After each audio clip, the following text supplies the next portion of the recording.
Cordial saludo. Vamos a hablar sobre la guía de diabetes mellitus tipo 2, una guía adaptada para el Hospital Erasmo Meos. Yo soy el Dr. Freddy Niño Prato, internista endocrinólogo.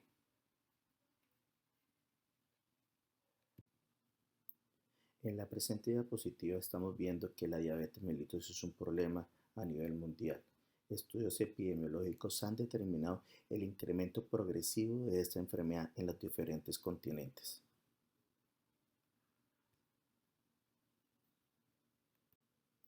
Además, con un incremento progresivo de la mortalidad, vemos que a nivel de Sudamérica, 200.000 personas a nivel año están muriendo por esta patología.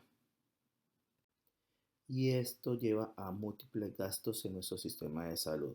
En la presente diapositiva estamos observando el gasto en miles de millones de dólares que presentan cada uno de los diferentes continentes acerca de esta enfermedad. Vemos que definitivamente es una patología muy costosa para todos los sistemas de salud en todos los países del mundo. Podemos definir la diabetes como un desorden metabólico de múltiples etiologías caracterizado por hiperglicemia crónica, asociada a alteración en el metabolismo de los carbohidratos, lípidos y proteínas como resultado de los defectos en la secreción y acción de la insulina. Esta es una definición que ya lleva muchos años y que fue lanzada en la Asociación Latinoamericana de Diabetes en el año 2005. Debido a todas estas condiciones, a los múltiples gastos en el sistema de salud, en el país se desarrolló una guía de práctica clínica para el manejo de esta condición médica. Esta guía fue implementada en el año 2015 y fue adaptada para el manejo de nuestros pacientes en el Hospital Erasmo Meos. Esta guía, implementada en el Hospital Erasmo Meos, va a abordar varios puntos bastante importantes. Puntos en cuanto a lo que es la tamización de la enfermedad. Un segundo aspecto que sería el diagnóstico de la enfermedad. Posteriormente sería las medidas de tratamiento, además de los cambios del estilo de vida, sería el tratamiento farmacológico y como un último punto los aspectos en cuanto a la detección de las complicaciones, principalmente complicaciones de tipo cardiovascular y renales, que son las que más van a incrementar el gasto de esta patología. Como primer punto, en cuanto al tamizaje, se recomienda el uso del FINRES. Esto es una escala que se utiliza donde se toman varios ítems, se les da un puntaje y si el valor da mayor de 12 en la suma de todos los puntos, hay aumento del riesgo de desarrollo de diabetes mellitus tipo 2. Acá observamos el FINRIS, es la escala que les había comentado con los diferentes ítems y en los ítems hay unas preguntas con unos puntajes varios. Al terminar las preguntas, esas 8 preguntas se van a sumar los puntos y si al final nos da un puntaje mayor de 12, el individuo tiene una alta probabilidad de tener diabetes mellitus o por lo menos una alteración de la regulación de su azúcar. Y ya como segundo punto tenemos el diagnóstico. En el diagnóstico aparecen todos estos criterios, son unos criterios que fueron publicados en el año 2010 por la Asociación Americana de Diabetes y que fueron acogidos por los diferentes países. Y obviamente Colombia pues acogió también esos criterios.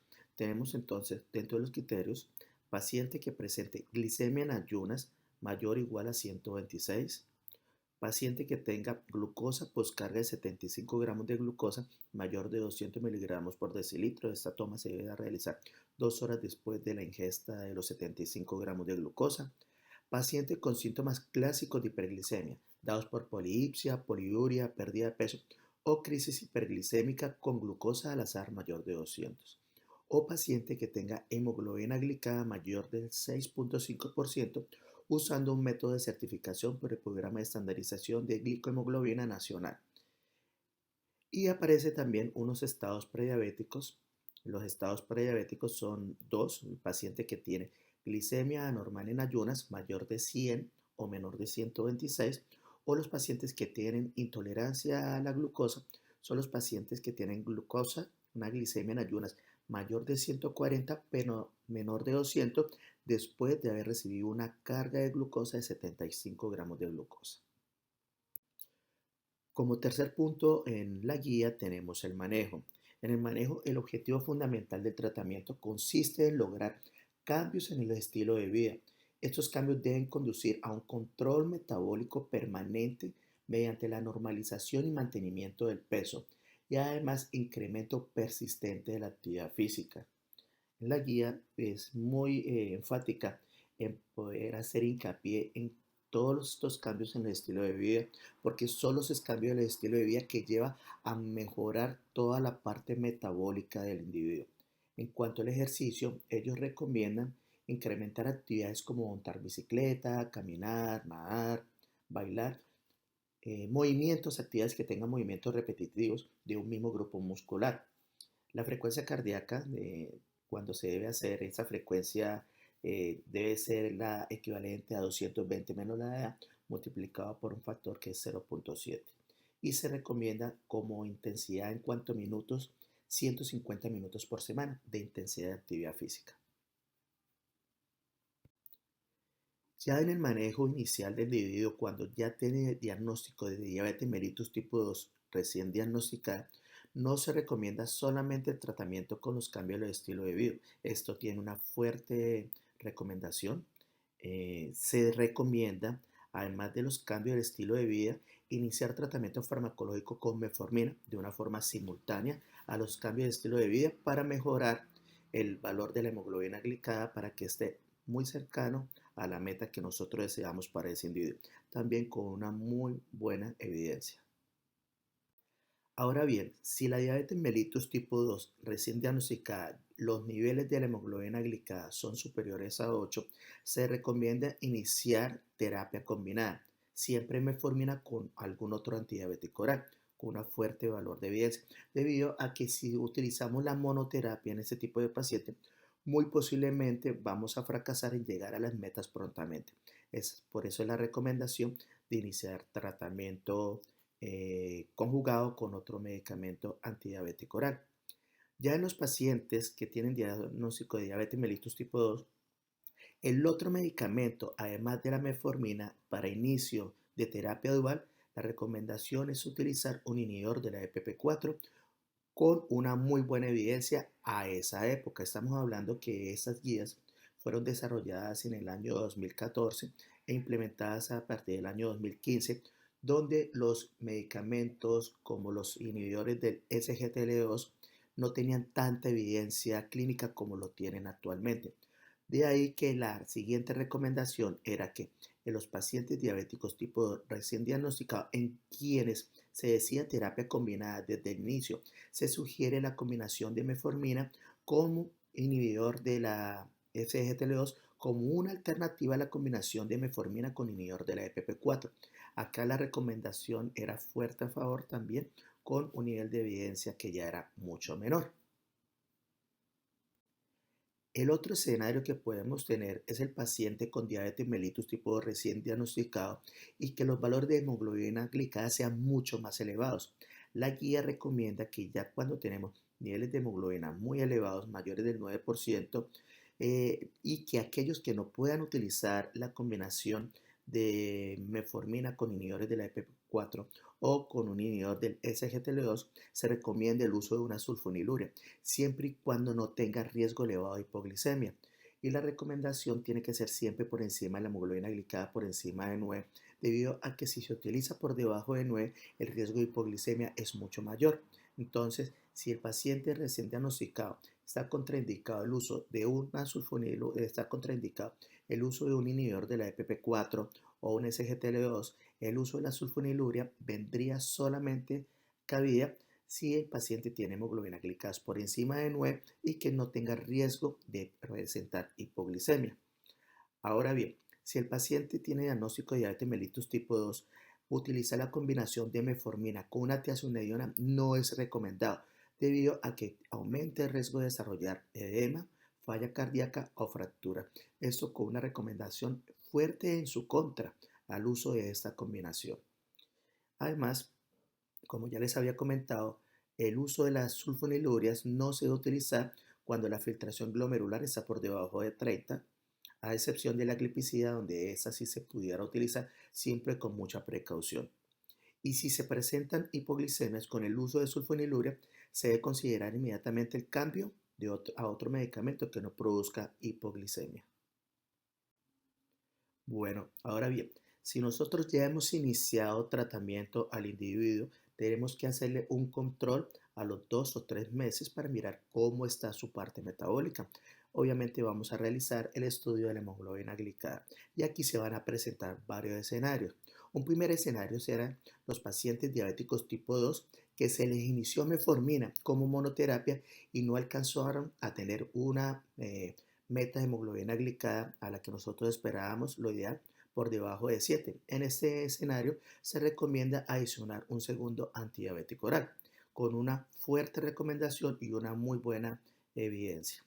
Ahora, si son pacientes diabéticos tipo 2 que no han alcanzado la meta con metformina como monoterapia, la primera opción de utilizar como un medicamento adicional es un inhibidor de la EPP4, también con una buena evidencia y una fuerte recomendación.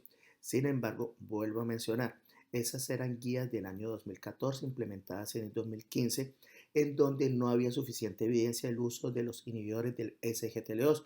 Estos inhibidores del SGLT2 han demostrado presentar reducción del riesgo cardiovascular, reducción de las hospitalizaciones en un 24% y reducción de la microalbuminuria a diferencia de los inhibidores de la EPP4.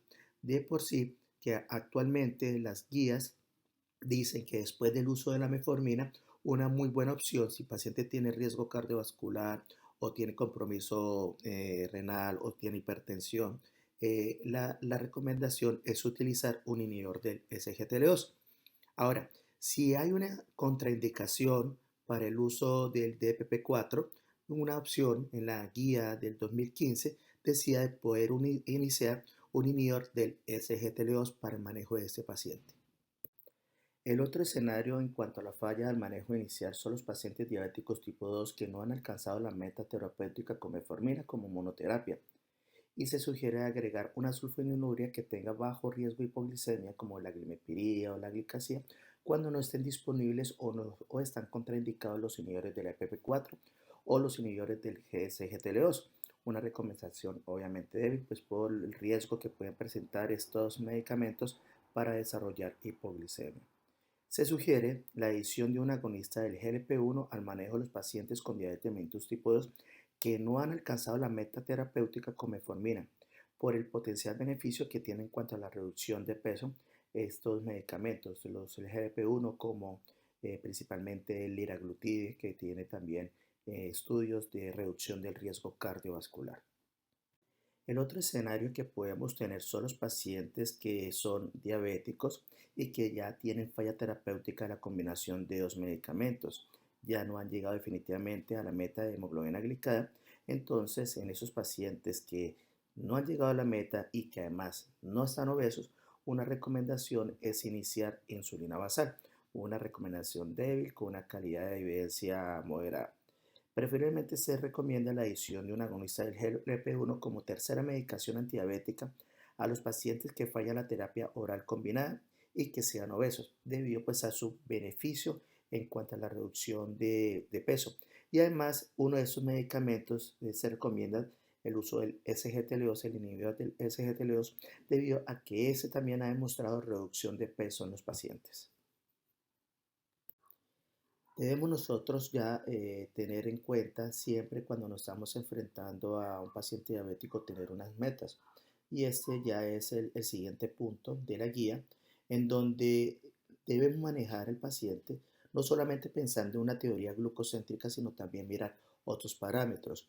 Es muy importante tener las cifras de glicemia, lo ideal, una hemoglobina glicada por debajo de 7 con glicemias en ayunas entre 70 y 130 con una glicemia postprandial por debajo de 140. Pero hay que tener otros parámetros también controlados, como es la presión arterial, que esté por debajo de 140-90, el colesterol LDL, que es el colesterol malo, menor de 100, unos triglicéridos por debajo de 150, HDL alto en hombres y en mujeres. Y es muy importante los otros hábitos como el tabaquismo y mejorar el peso corporal. Y en ese tercer punto, en cuanto a las metas del control glicémico, la guía es muy enfática en decir que los pacientes diabéticos tipo 2 mayores de 65 años, que son funcionalmente independientes y libres de cualquier otra comorbilidad mayor, deben tener el tratamiento siempre dirigido a tener hemoglobina glicadas menores del 7%, con una fuerte recomendación y una evidencia bastante alta. Ahora, si el paciente diabético tipo 2 es mayor de 65 años y presenta algún tipo de fragilidad para su vida o tiene demencia o tiene alguna condición que le aumente el riesgo de hipoglicemia, el manejo debe ser un poco menos intensivo y lograr manejar hemoglobina glicada entre 7 y 8. Esto es una recomendación débil, es un consenso principalmente de expertos, debido a que la hipoglicemia puede incrementar el riesgo de la morbimortalidad en este grupo de pacientes.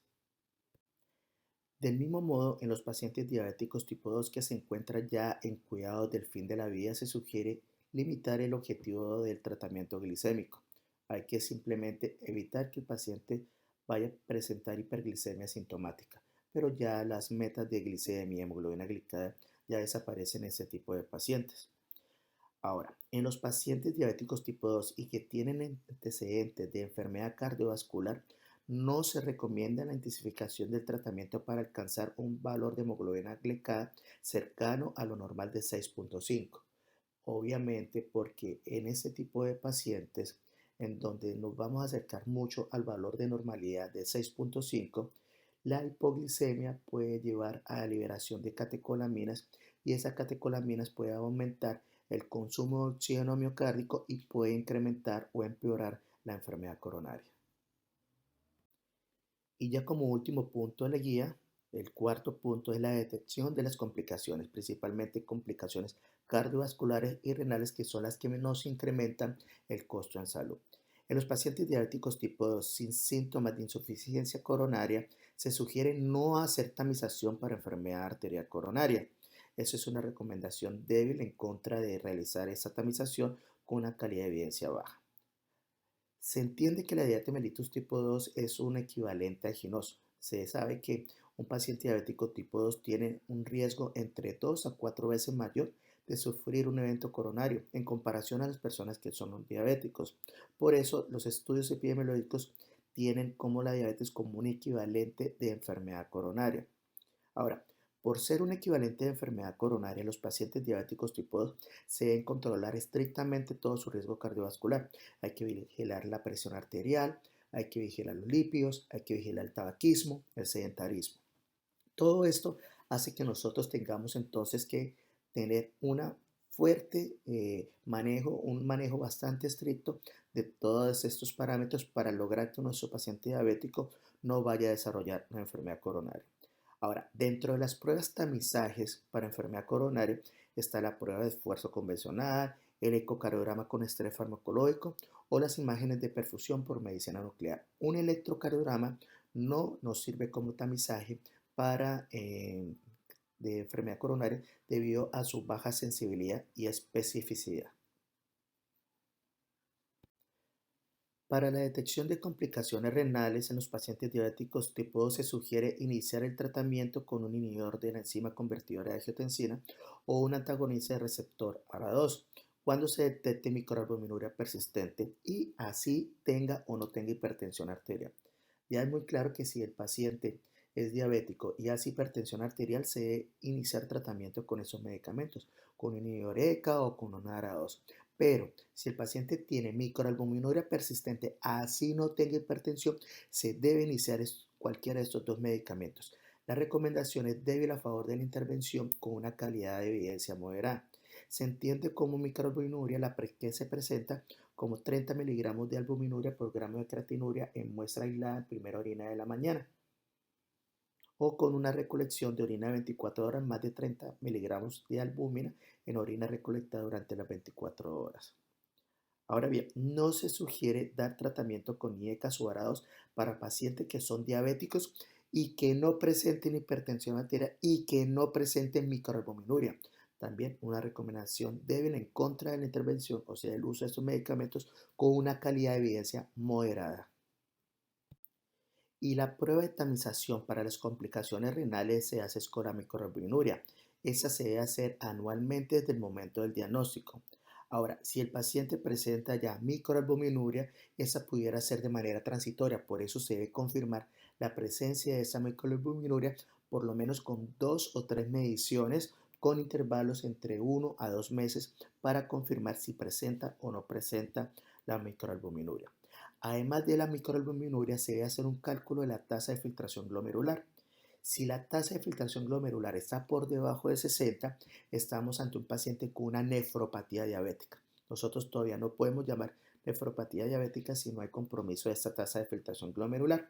Y esa tasa de filtración glomerular se debe calcular utilizando las diferentes fórmulas que aparecen ahí en la diapositiva, la MDRE, EcoCroft o la CKD, que se utilizan para medición utilizando varios criterios como creatinina, edad y algunos aspectos como peso, sexo y la raza del individuo.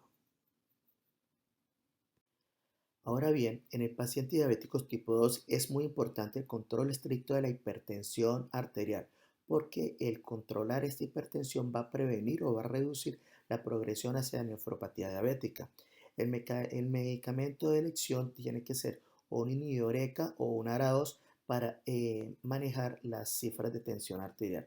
Con esto vamos a lograr disminuir esa progresión de la enfermedad.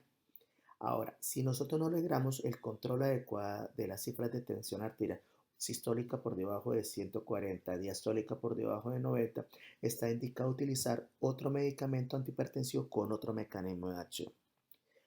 Ahora, si el individuo presenta albuminuria mayor de 300 miligramos por gramo de creatinina o mayor de 300 miligramos en orina de 24 horas, eso se va a clasificar como macroalbuminuria y se considera como un equivalente a proteinuria. Y hay que entender que esa proteinuria es un factor de riesgo mayor para el desarrollo de enfermedades cardiovasculares, también aumento del riesgo de desarrollo de enfermedad renal avanzado en muy corto tiempo e inclusive para llegar ya a diálisis. Por eso es muy importante que no lleguemos hasta ese punto porque a medida que vayan perdiéndose más proteínas a nivel renal, va a incrementarse el daño y pues se va a llegar a muy prontamente a requerir terapia de reemplazo renal. Y con eso vamos a finalizar entonces la revisión de la guía de diabetes en el manejo del paciente del Hospital Universitario Erasmus Meos. Muchas gracias.